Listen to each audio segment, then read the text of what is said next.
Hello नमस्कार विद्यार्थी मित्रों, वेद डिजिटल एज्युकेशन में आपनु हार्दिक स्वागत है। आज आप धोरण 6 विषय हिंदी में पहलू चैप्टर दयालु शिकारी जेनु स्वाध्याय सोल्यूशन जोवाना छे। तो खास चैनल में नवा होय तो चैनल सब्सक्राइब करी बाजू में आवेला बेल आइकन ने प्रेस करो जेथी अवनवा विडियो की नोटिफिकेशन मळी शके।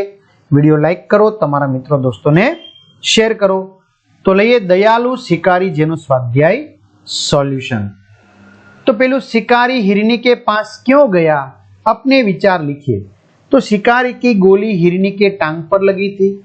वह घायल तो हो गई थी पर बच गई थी। इसी घायल दशा में उसने एक शावक को जन्म दिया था। उसकी यह हालत देखकर शिकारी को बहुत दुख हुआ। उसे हिरनी पर दया आई। उसने हिरनी को बचाने का निश्चय किया, इसलिए वह हिरनी को अस्पताल ले गया। शावक आ रीते। હવે ઘણા બધા વિદ્યાર્થી મિત્રોના ઘણા બધા પ્રશ્નો છે કે સર મને ગણિત સમજાતું નથી, મારે ગણિત જોવું છે। તો જય સરે ભણાવેલું છે, વિજ્ઞાન ફેનિલ સરે ભણાવેલું છે। મિત્રો તમારો એક નવો વિષય છે સામાજિક વિજ્ઞાન, જે ઋત્વી મેડમે બહુ સરસ રીતે સમજાવેલું છે। ઇંગ્લિશ નીલમ મેડમે, ગુજરાતી બી નીલમ મેડમે, બરાબર। તો આ બધા જ વિષયના વિડીયો, સ્વાધ્યાય, અભ્યાસ આ બધું જ તમને જો તમને કહી દો કઈ કઈ વસ્તુ મળશે। બધા જ પાઠ્યપુસ્તકના પ્રકરણની સમજૂતીના વિડીયો, સ્વાધ્યાય અભ્યાસની સમજૂતીના વિડીયો, પરીક્ષા માટે ઉપયોગી અસાઇનમેન્ટ, એકમ કસોટીની સમજૂતીના વિડીયો અને સ્વાધ્યાય પોથી, સ્વ અધ્યયન પોથીની સમજૂતીના વિડીયો અને પીડીએફ વેદ ડિજિટલ એજ્યુકેશન નામની એપ્લિકેશનમાં મળશે। સર ક્યાંથી ડાઉનલોડ કરવી ન ખ્યાલ આવે તો તમારા ભાઈ બહેન મિત્રોને કહેવાનું કે જ્યાંથી તમે ગેમ ડાઉનલોડ કરો છો ને તો ત્યાં જઈને વેદ ડિજિટલ એજ્યુકેશન નામની એપ્લિકેશન ડાઉનલોડ કરો। ડાઉનલોડ થઈ જાય ઓપન કરો, ઓપન કરોલા પેજ ખુલે, પેજ ખુલેમાં તમારા મોબાઈલ નંબર નાખો, સેન્ડ ઓટીપી કરો, બીજું કંઈ નથી કરવાનું।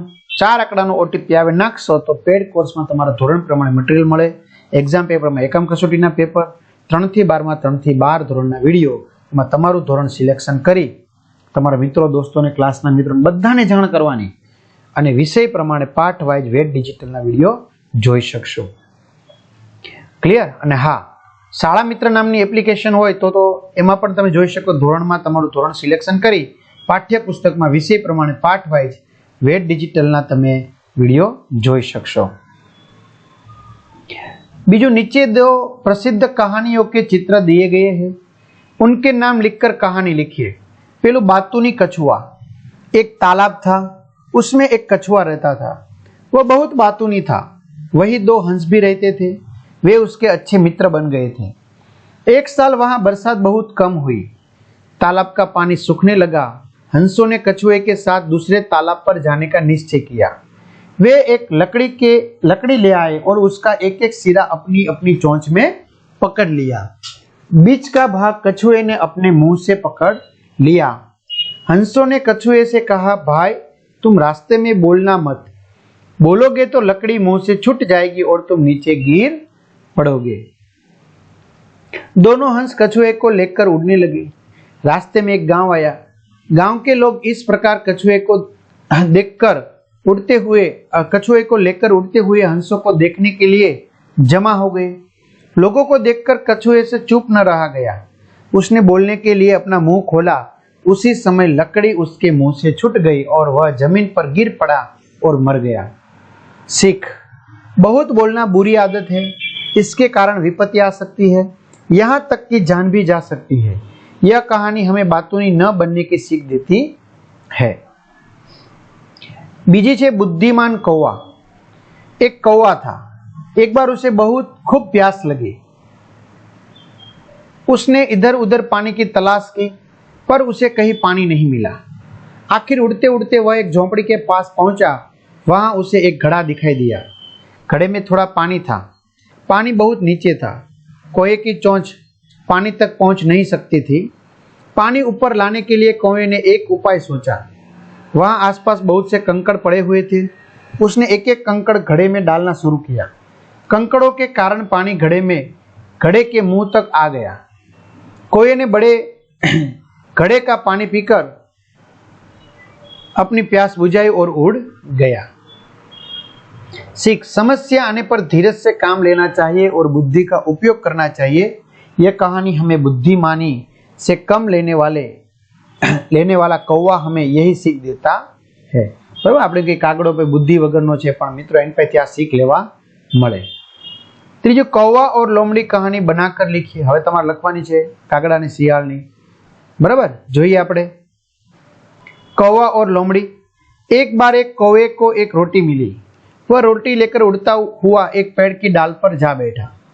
इतने में एक लोमड़ी पेड़ के नीचे आई। उसकी नज़र कौवे की रोटी पर पड़ी। उसके मुंह में पानी आ गया। उसने सोचा, कौवे को मूर्ख बनाकर मैं उससे रोटी ले लूं। लोमड़ी ने कौवे से कहा, कौवा भैया, कोई गाना सुनाइए ना, आपका गाना मुझे बहुत मीठा लगता है। कौवा लोमड़ी की चालाकी समझ गया। उसे लगा कि लोमड़ी रोटी पाने के लिए यह नाटक कर रही है।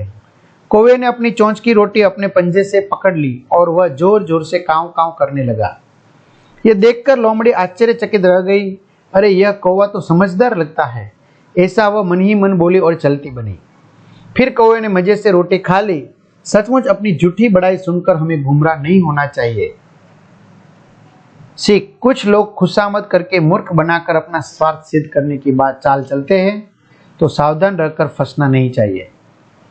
प्रश्न 4, प्रश्न 2 और प्रश्न 3 में से आपको कौन सी कहानी अच्छी लगी, क्यों? तो प्रश्न 2 और प्रश्न 3 में 3 कहानियां दी गई है। बुद्धिमान कौवा, बातूनी कछुआ और कौवा और लोमड़ी। तीनों कहानियां रोचक है, फिर भी मुझे कौवा और लोमड़ी कहानी अच्छी लगी। पहली दोनों कहानियां बहुत पुरानी हो गई है, जबकि कौवा और लोमड़ी कहानी में नवीनता और आधुनिक बोध है। यह कहानी हमें मूर्ख बनाकर अपना मतलब सिद्ध करने वालों से सावधान करती है। कौवे की चालाकी हमें बहुत कीमती सीख दे जाती है, इसलिए यह कहानी मुझे अच्छी लगी। प्रश्न 5, नीचे दिए गए शब्दों के विरोधी शब्द ढूंढकर वाक्य प्रयोग कीजिए। दयालु, निर्दयी। दयालु, राकेश ने आहत चिड़ियों को बचाया। आतंकवादी निर्दयी होते हैं। बहुत थोड़ा, तुम बहुत थक गए हो, अब थोड़ा दूध पी लो। स्वस्थ, अस्वस्थ। स्वस्थ, आज तुम स्वस्थ हो, कल तुम अस्वस्थ थे। खुश, नाखुश। वह हमेशा खुश रहती है, मैंने उसे कभी नाखुश नहीं देखी। जन्म, मरण। रोज कई बच्चों का जन्म होता है, रोज कई लोगों का मरण होता है। बुराई, भलाई। आपने मेरे साथ कभी बुराई नहीं की, आपने मेरे साथ हमेशा भलाई की है। प्रश्न 6, नीचे दिए गए वाक्यों में से संज्ञा है, उन्हें रेखांकित कीजिए। पूजन की परीक्षा 5 बजे तक चलने वाली थी। पूजन परीक्षा। सब अंबाजी जा रहे थे। अंबाजी। गुलाब का फूल मुझे पसंद है। गुलाब। हिमालय की चढ़ाई बहुत कठिन है। हिमालय। आज बिल्ली सारा दूध पी गई। बिल्ली। प्रश्न 7, अंदाज अपना अपना। यदि शिकारी की जगह तुम होते तो क्या करते, चर्चा कीजिए। तो यदि शिकारी की जगह मैं होता तो मैं भी हिरनी के साथ वैसा ही व्यवहार करता जैसा शिकारी ने किया। चर्चा। अक्षय, घायल हिरनी और उसके नवजात शावक को देखकर मेरा दिल भर जाता। आता। विपिन, मैं तुरंत दौड़कर रिक्शा या किसी दूसरे वाहन को ले आता। आशिक, रिक्शा या किसी अन्य सवारी को किराया देना पड़ता। अगर तुम्हारे पास किराए के पैसे न होते तब क्या करते? विपिन, तब मैं दौड़कर सीधे अस्पताल पहुंचता और हिरनी की हालत बताकर उनसे एम्बुलेंस भेजने का अनुरोध करता। अक्षय, हाँ, किसी तरह हिरनी का इलाज तो करवाना ही था। उसके बचने पर ही उसके बच्चे के जीवित रहने की आशा की जा सकती थी। तो आ रीते विद्यार्थी मित्रों सरस मजाનું સ્વાધ્યાય સોલ્યુશન આપણે પૂર્ણ કર્યું। તમારે એની પીડીએફ મેળવવી હોય તો એપ્લિકેશનમાંથી મેં કીધું એમ પેડ કોર્સમાંથી મેળવી શકશો। તો તમારા મિત્રો દોસ્તોને ખાસ જાણ કરજો। ચેનલમાં નવા હોય તો ચેનલ સબસ્ક્રાઇબ કરજો। અહીં સુધી રાખીએ। અસ્તુ, જય હિન્દ, જય ભારત।